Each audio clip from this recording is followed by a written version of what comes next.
입니다. 생활문화교육 강사 박성희입니다. 생활문화교육이 무엇인지 알아보겠습니다.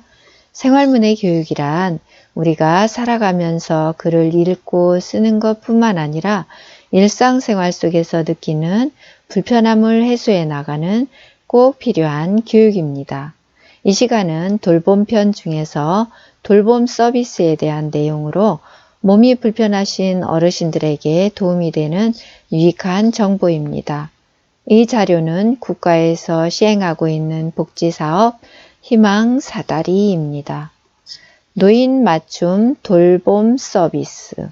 이 시간 학습할 내용입니다. 위에서부터 보겠습니다. 노인 맞춤 돌봄 서비스. 학습할 주제입니다. 작은 글자의 내용 읽어보겠습니다. 일상생활 영위가 어려운 취약 노인에게 적절한 돌봄 서비스를 제공합니다.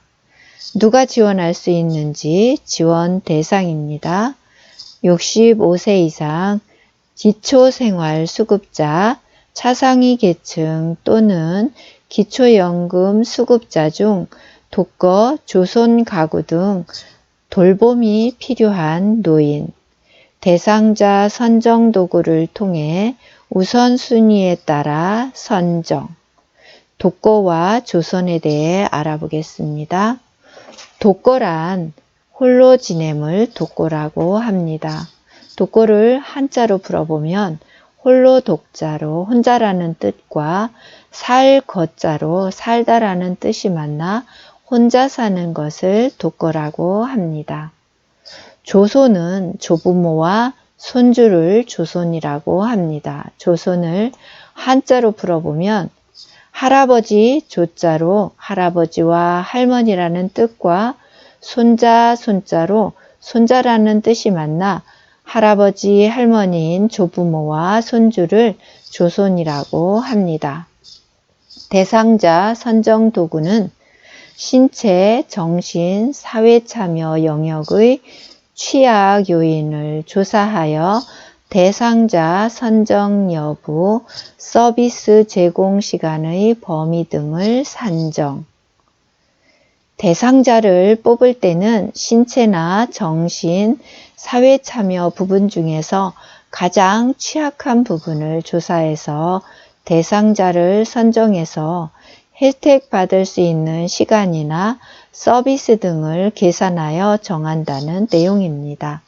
지원 내용, 안전지원, 사회참여, 생활교육, 일상생활 분야의 다양한 서비스를 서비스 제공 계획에 따라 직접 또는 연계 제공, 방문형, 통원형, 그룹형 프로그램 등 제공 형태 다양화.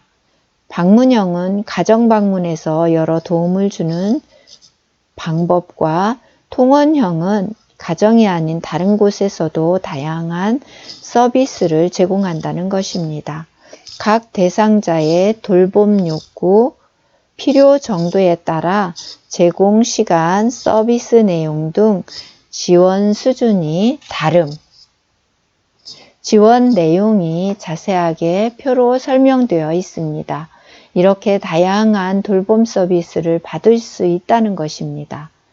표의 맨 윗칸을 보시면 구분, 대분류, 중분류, 소분류로 나뉘어 있고 구분 세로로 보시면 직접 서비스와 연계 서비스가 있고 대분류 세로로 보시면 안전지원, 사회참여, 생활교육, 일상생활 지원의 네 분야로 나뉘어져 있습니다. 안전지원부터 알아보겠습니다. 안전지원은 방문안전지원과 전화안전지원 그리고 ICT 안전지원이 있습니다. 방문안전지원은 집으로 찾아가 지원하는 내용입니다. 안전, 안부 확인과 말벗, 정서 지원, 생활안전점검, 안전관리 점검, 위생관리 점검, 정보 제공, 사회, 재난안전, 보건, 복지 정보 제공이 있습니다. 전화 안전 지원은 전화로 지원하는 지원 알아보겠습니다. 안전 안부 확인과 말벗 정서 지원, 정보 제공, 사회 재난 안전, 보건 복지 정보 제공, ICT 안전 지원. ICT는 정보통신 기술을 ICT라고 합니다. 알파벳을 읽어보겠습니다. I라고 읽습니다. C라고 읽습니다. T라고 읽습니다. 다시 읽어보겠습니다. ICT 안전지원은 ICT 정보통신 기술을 이용해 홀로 사는 연세 많으신 어르신 집에 출입이나 움직임, 화재 감지기와 응급 호출기 등을 설치해서 일상생활을 관리하는 지원 사업을 말합니다. ICT 데이터 확인, 점검. 데이터는 자료를 데이터라고 합니다. 각 가정에서 보내온 자료는 응급관리 지역센터에서 수시로 어르신이 안전한지 응급 상황을 확인해서 안전에 최선을 다하는 지원입니다. 유사시 방문 확인. 급한 일이 일어났을 때 직접 방문해서 확인한다는 것입니다. 유사시 전화 확인. 사회 참여 프로그램 알아보겠습니다. 사회관계 향상 프로그램. 여럿이서 함께하는 프로그램이죠. 문화여가 활동과 평생교육 활동, 체험여행 활동이 있습니다. 자조모임. 자조모임은 같은 어려움을 겪는 사람들끼리 모여서 서로 정보도 주고받고 도움도 주고받는 모임을 자조모임이라고 합니다. 생활교육, 신체건강 분야와 정신건강 분야로 나뉩니다. 신체건강 분야는 영양교육, 건강에 필요한 균형 잡힌 식사에 대한 교육입니다. 보건교육과 건강, 운동교육이 있습니다. 정신건강 분야는 우울 예방 프로그램과 인지활동 프로그램 있습니다.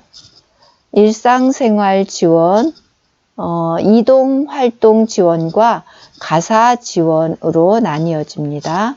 이동활동 지원으로는 외출 동행 지원, 혼자 외출하기 힘든 어르신이 외출 가능하도록 도와드리는 지원입니다. 가사 지원으로는 식사관리와 청소관리가 있습니다. 어르신이 식사나 청소 같은 집안일이 어려울 때 지원해 준다는 것이지요. 연계 서비스 민간 후원 자원. 민간 후원자들을 연결해 서비스 지원하는 내용 알아보겠습니다. 지역사회 자원 연계는 읍면동에서 우선 실시, 생활지원 연계, 주거 개선 연계, 건강 지원 연계, 기타 서비스. 신청 방법으로는 방문 신청, 주소지 읍면동 주민센터가 있습니다. 전화, 우편, 팩스 신청은 부득이한 사유로 직접 방문이 불가할 경우 전화, 우편 또는 팩스로도 신청이 가능합니다. 문의처는 보건복지상담센터 전화 129입니다. 마무리 문제 풀어보겠습니다. 생활문의 학습 문제. 일상생활이 어려운 취약노인의 돌봄 서비스 신청 방법은 생활문의 학습 문제 정답입니다. 주소지 읍면동 주민센터에 방문 신청입니다. 그렇지만 부득이한 사정으로 직접 방문이 어려울 때는 전화나 우편, 팩스로도 가능하답니다. 오늘 수업은 여기까지입니다. 다음 주에도 돌봄편을 준비해서 건강한 모습으로 뵙겠습니다. 끝까지 들어주셔서 감사합니다.